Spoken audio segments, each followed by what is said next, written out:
Good morning, everybody. Morning. Beautiful day here, and we're very thankful that Howard Brothers invited us out here today to come talk about ethanol and biodiesel that you're seeing in your fuels today. Just a little bit about B3C Fuel Solutions. We're a fuel additive manufacturer based out of Conway, South Carolina. We built our company from the ground up around the problems with biofuels in general.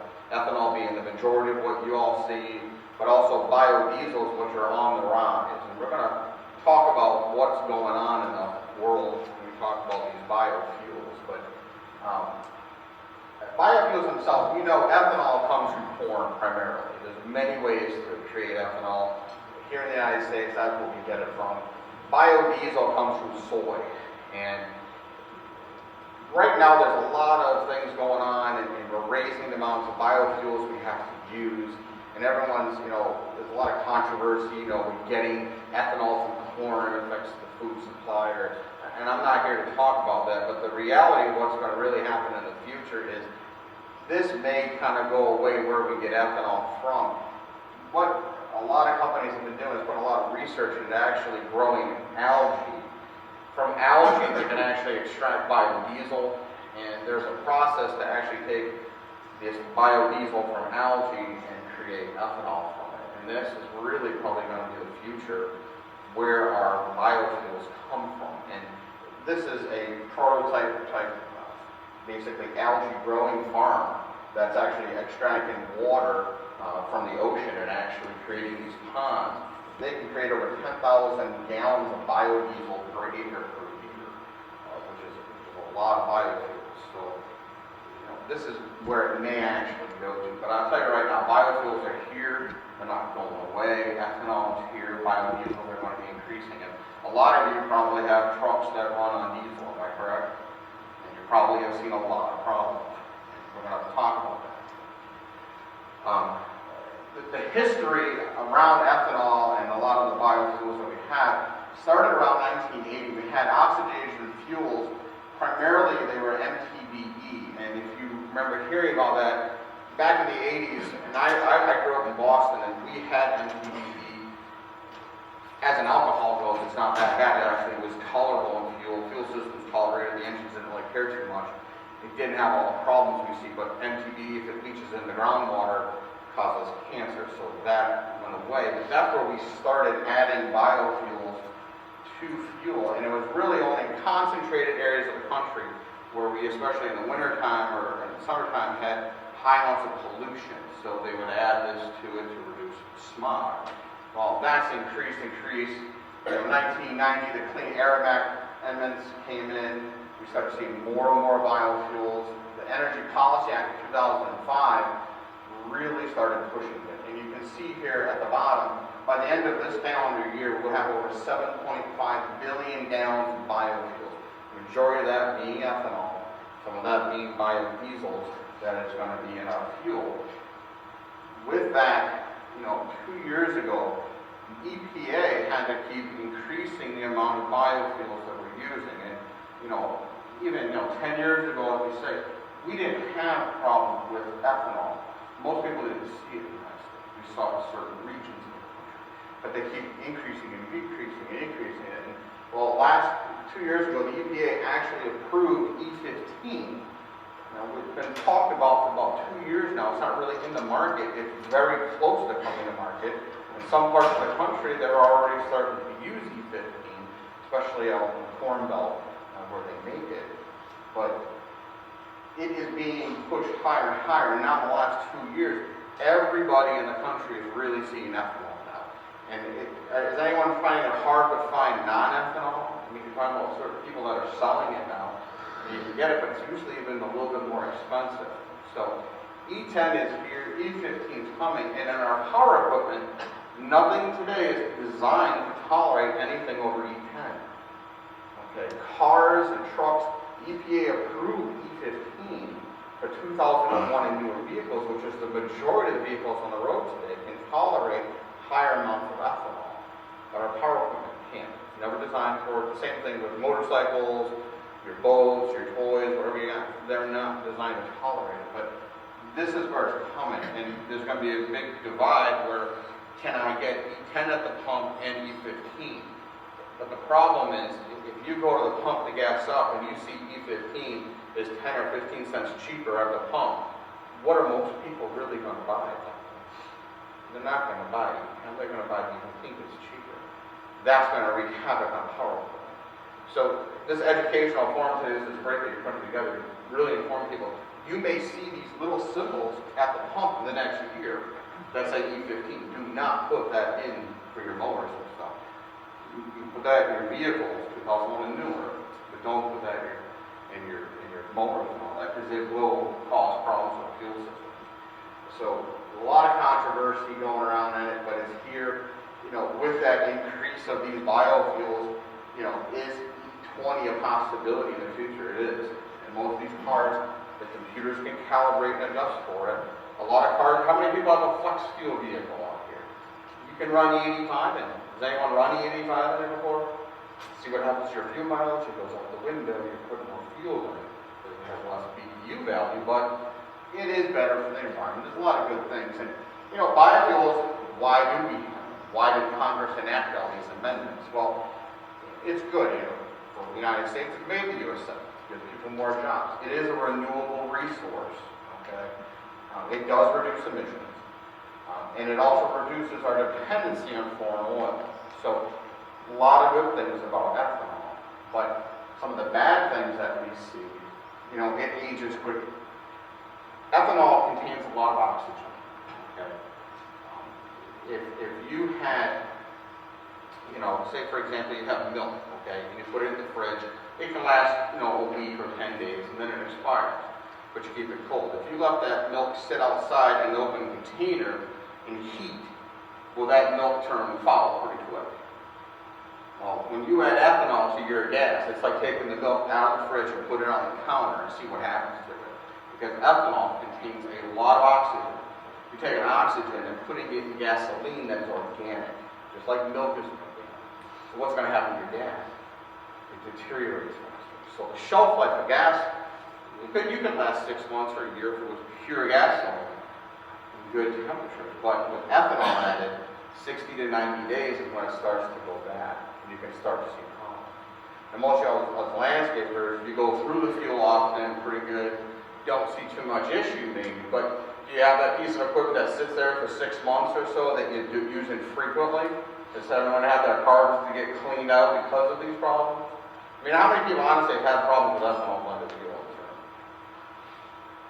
Or just about everybody. So, preaching to the choir here, I don't have to go too much further. So, it is a problem, and it does, and this is one of the main problems, the aging quickly because of that added oxygen. Ethanol in itself is corrosive in nature, especially metal and plastic and fiberglass. It is corrosive. But then you add water because ethanol is hygroscopic. It attracts water. It attracts moisture literally out of the air to draw moisture to it. Most of your fuel systems are externally vented, the atmosphere. When that equipment is running, that gas is sloshing around. You got a lot of airspace in here. But also when you store that equipment at night, you've ever seen your gas cans swell and expand? Those things are breathing all day long, so moisture gets its way in. It attracts water. Even before they separate, that attracted water is creating more corrosion, which can cause problems. It can be harmful to rubber and plastic, especially in older equipment. Equipment made in the last, 3 to 5, even 7 years. Most manufacturers put good quality parts in them, but a lot of the older stuff, it can't tolerate it. The good thing is the majority of the manufacturers out there on your replacement parts, if you get something fixed, those replacement parts will tolerate up to 10% alcohol. So the manufacturers have done a good job, but still, that aging fuel, and I don't care how good the manufacturer makes it, when that fuel starts to go bad, it is not gasoline anymore. It changes into all sorts of different states, and it ends up as varnish at the end, which clogs our fuel system. But it is corroding, and you've probably seen, anyone seen gas lines turn to mush before? Or if they get really hard and brittle, that's your ethanol that's destroying it. So, that's what's going on. It also does burn hotter, which brings up the engine temperature. There's a lot of oxygen in it, so that affects it as well. And there's also a strong solvent. Some of out the fuel system. So if you've got fresh gas with ethanol in it, if there's varnish in there, it'll clean that out. But if it starts sitting for 60 to 90 days, it's not going to be a strong solvent anymore. It's going to start turning varnish because that ethanol degraded fuel causes varnish. So quickly it turns from something that cleans to something that is really messing the fuel system. One of the biggest things, especially on your two-cycle equipment, ethanol does not bond with two-cycle oil. Okay, conventional, synthetics that are out there, the oil will not physically bond with it. So when you have a can full of gas that is E10, 10% ethanol, 10% of that fuel is ethanol, right? Guess what's not attached to it molecularly? Oil. There's no oil attached to it. Some of the manufacturers now recommend shake a gas can before you use it. Remember way back in the day, back when we used to use 30-weight motor oil to add to it, you're always reminded to shake it up because the oil will sometimes separate out of the gas. We're going back to that mentality because of ethanol, because it does not bond with it. So keep that in mind as we go a little further on in the presentation, but that's another big, big problem. If you go to E15, now how much of your gas has no oil? 15%. So start thinking about it. It's going to cause issues. Now, it's a little bit more intense here in the educational aspect, but I want you to kind of understand the hygroscopic nature of ethanol and what happens if you have phase separation. And phase separation happens when the fuel, the ethanol blended fuel, contains over 0.5% at 70 degrees Fahrenheit. So in this explanation, what I had is picture this as a gallon of gasoline. All it would take in a gallon to start phase separation is 1 tablespoon of water. In this demonstration, I actually put in 2 tablespoons, dyed it green and dropped to the bottom. That's the water. After it sits here about 5 minutes, what's happening is that water that's at the bottom is literally attracting the ethanol out of the gas, breaking its bond with the gasoline. The ethanol drops to the bottom. So what do you have at the bottom now? It's not just water, is it? Mostly ethanol, and that's a small amount there. You saw it grow. If you add a little bit more water, a little bit more time, it'll even grow more. But the reality is the majority of what's at the bottom is now ethanol with water. And that actually makes it, the water makes that ethanol even more corrosive, so it causes a problem. If you had a fiberglass tank and an outboard, it would literally eat a hole through the fiberglass. It's that corrosive. If this phase separates in your carburetor, and what typically happens, and you may have experienced this, is you have a piece of equipment that you used right up to the fall, and it ran fine. You put it away that winter, take it back out next spring, guess what? It doesn't start. You take it in the shop to get fixed, and they tell you we need to get a carburetor because there's water in the gas, and there's corrosion. Has anyone had this happen to them before?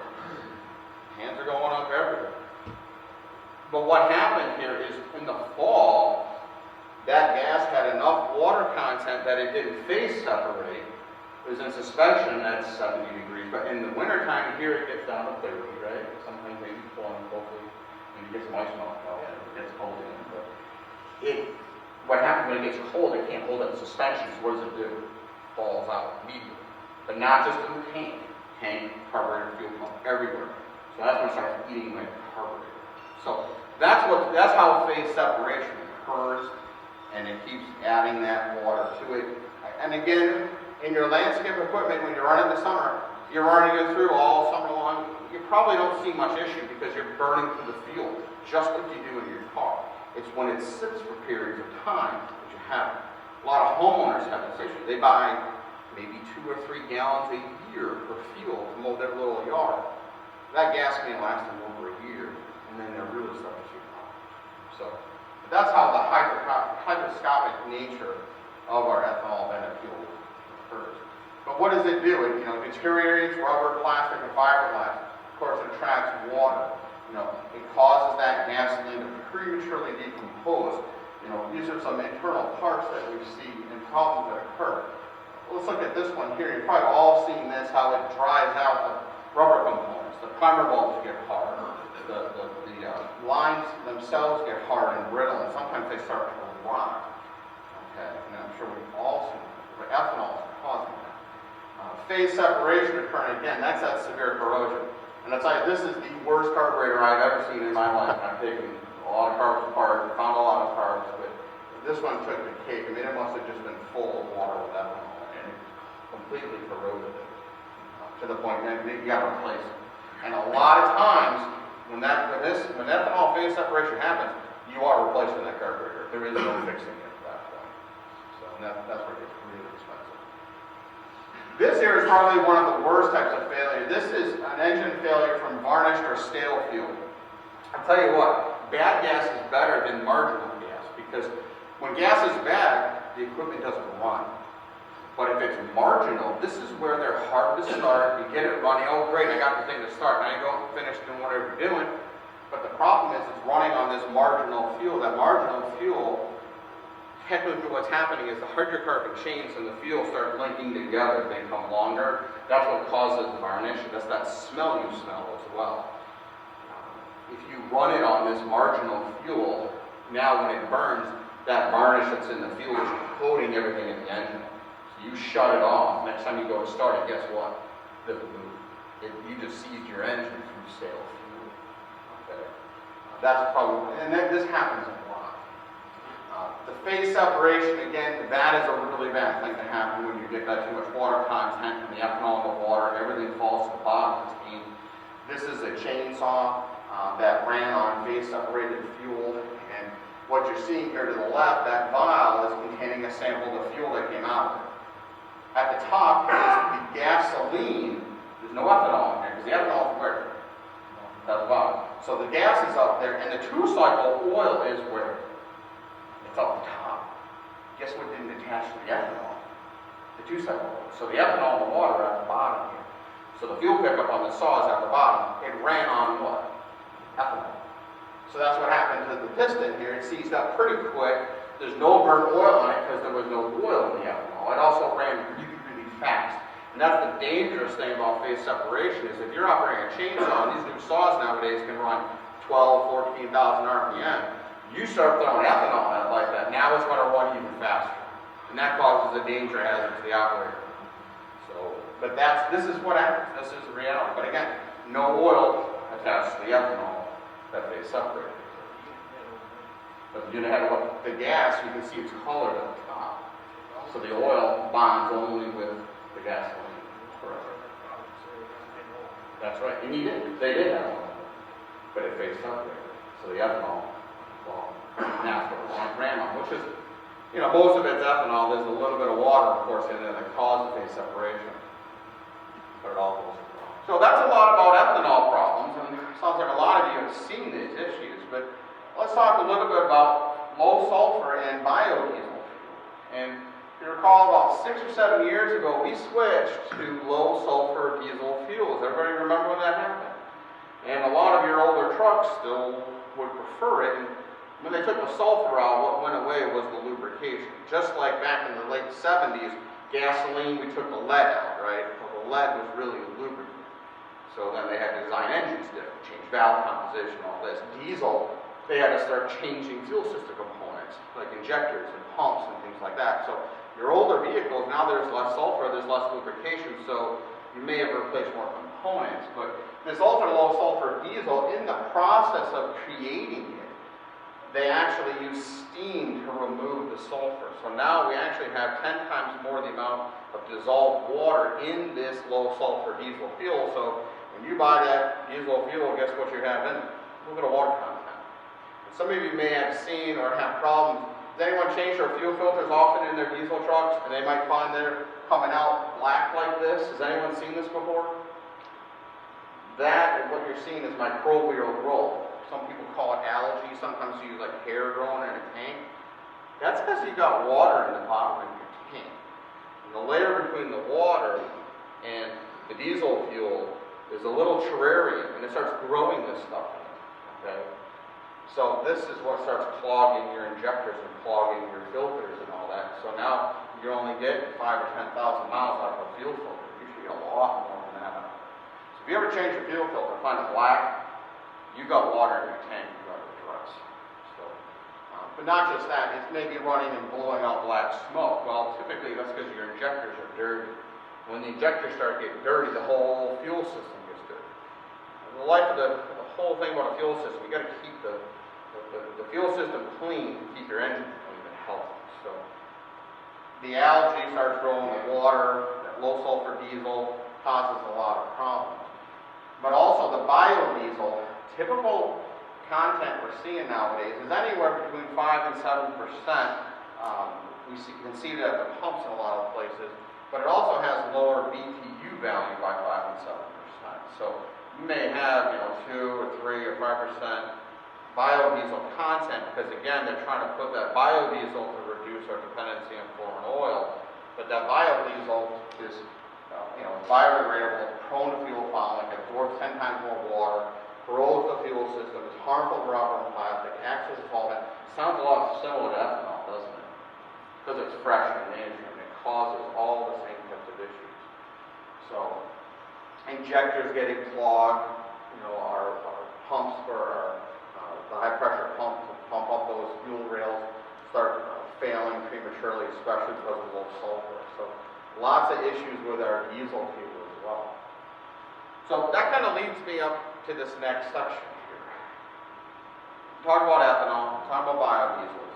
But what I'm doing is I'm really educating you on what's going on. You have to know about fuel hygiene from now on. This is the term they use over in Europe because they've been using biodiesels for a long time over there, and we're starting to talk about it here. You have to understand it, and where does good fuel hygiene start? It starts by knowing, and being here today is a great place to start. You want to use fresh fuel. You want to purchase from a reputable source. Great comment earlier. Some gas stations, they look a little run down, and you don't know, are they changing these filters? I mean, they barely put toilet paper in the bathroom stall, so are they changing the filters? I don't know. Buy it from a reputable source. Know who you're getting your fuel from. Ask them how much ethanol content they have. Some states, by law, they're supposed to post it on the pumps. I lived in Michigan before moving to South Carolina, and we did not have to post it on the pump at all. But there was 10% ethanol. So ask them at your fuel station how much ethanol content they have. They should be able to tell you. Use a fuel additive to protect your fuel system and extend the life of the fuel. And you also want to test your fuel. I'm going to get to that here in a second. But 3 things are a must to remember in fuel hygiene. Okay? The first one is keep out of the sun. Not a lot of people don't know this, but most of your power equipment, what color are the fuel tanks? They're not. They're clear, so you can see the fuel. But when you leave them out in the sun, that sun causes photooxidation. The sunlight, just like if you sit out in the sun and get a tan, what's it do with your skin? It's not good, is it? It's not good for your gas either. So those trimmers and stuff you got sitting on your trucks in the sunlight like that, if you're going through the gas all the time, it's not a big deal. But if there's that one unit you don't use that often, you anyone have hard starting units that they don't use that often? Well, that photooxidation could be causing it. The second one here is keep away from excessive heat. Heat will, of course, also, just like leaving the milk out of the fridge. Which one's going to go faster, one in the fridge or out of the fridge? So, got to keep away from excessive heat. And then the last one, keep the cap on. You got to make sure you keep the cap on your fuel cans.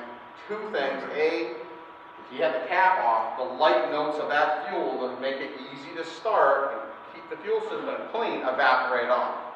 So you're left with the heavy parts. And I'm sure you've seen it at a gas station when you gas up in the summer, you see those fumes coming out. Well, that's gasoline evaporating.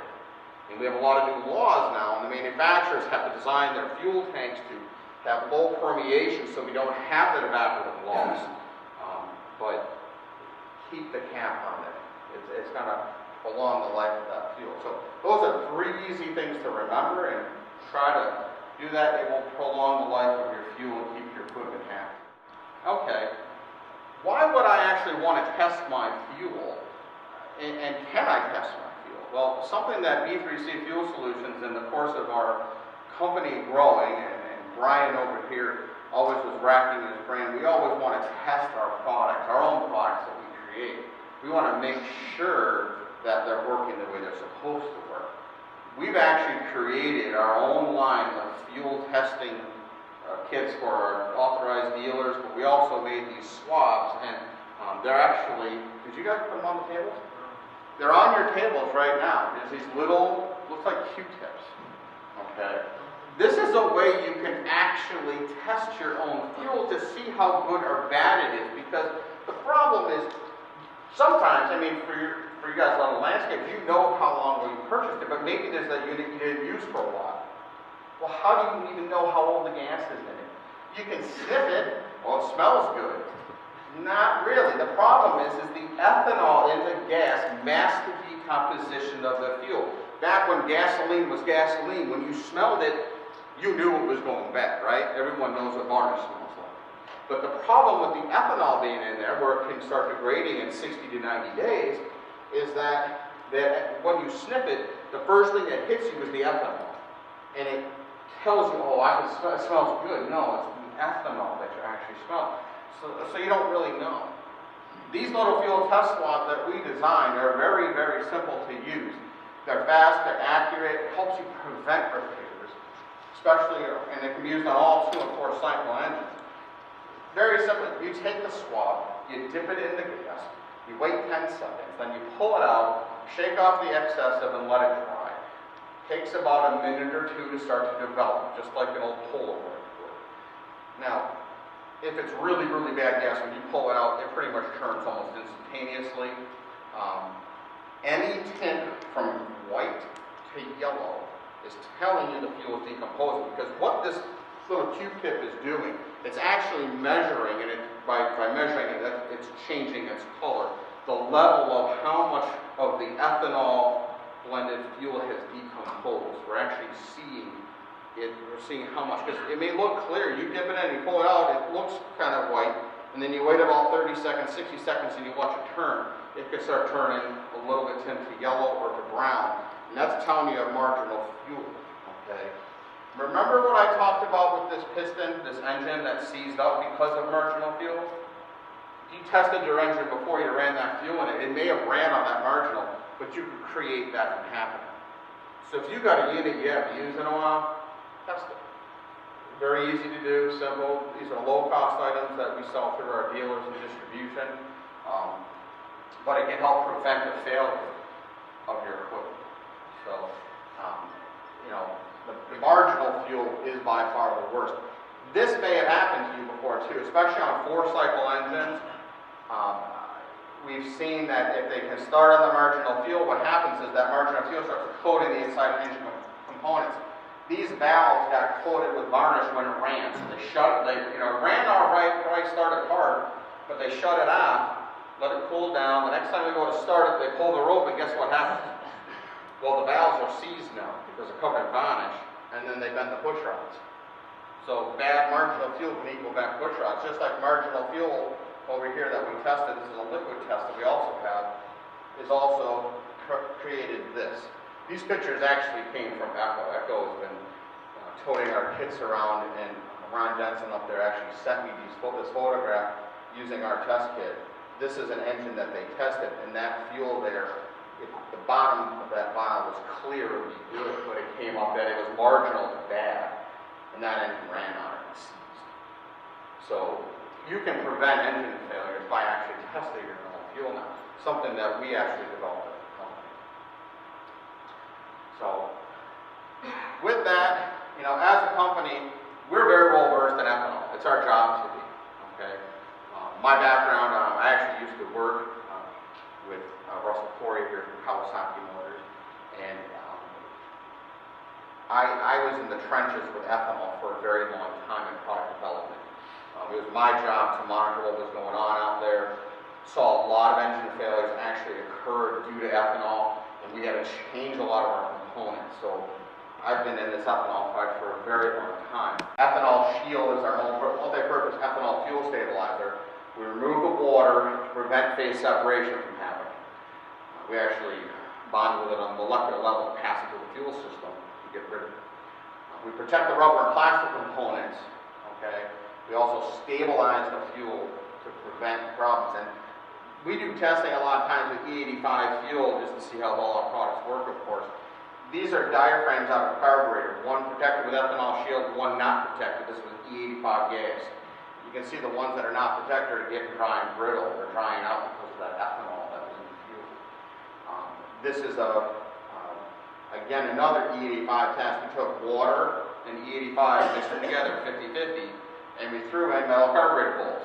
One we added ethanol shield to, the other one we did not. This was over a year of it sitting in that solution. It started, of course, literally attacking and rotting the metal fuel bowl over here to the left. The one with ethanol shield was completely protected, even in very high levels of corrosiveness in that water and ethanol mix.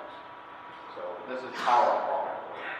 We use two different types of fuel stabilizers to actually stabilize it. One is a chemical reaction that actually keeps those hydrocarbons separated.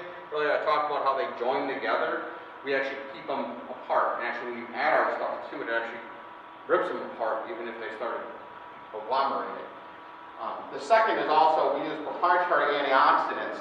That helps offset the extra oxygen content. Remember I told you that ethanol has high amounts of oxygen?